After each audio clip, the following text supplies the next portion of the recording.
ஒரு emotional support தாண்டி, உங்களோட பேரண்ட்ஸ் சப்போர்ட்டோ இல்லை ஸ்பௌஸ் சப்போர்ட்டோ தாண்டி, கண்டிப்பாக ஒரு secondary source of income must.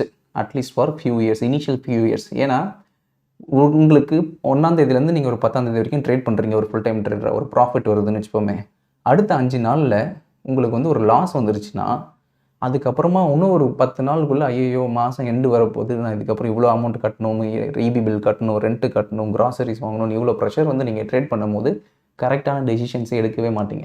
So ஆட்டோமேட்டிக்காக உங்களுக்கு ப்ரெஷர் இன்னும் இன்க்ரீஸ் ஆக உங்களோட பர்ஃபார்மன்ஸ் போர் ஆகிட்டே போகும்.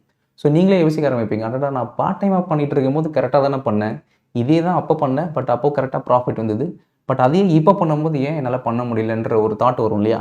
அதுக்கான மேஜர் ரீசனே எண்ட் ஆஃப் த மந்த்து நான் இவ்வளோ எடுக்கணுன்ற ஒரு டார்கெட்டோடு நீங்கள் ஃபிக்ஸ் பண்ணும்போது அந்த ப்ரெஷர் ஜாஸ்தியாகும். அதை வச்சுக்காதீங்க.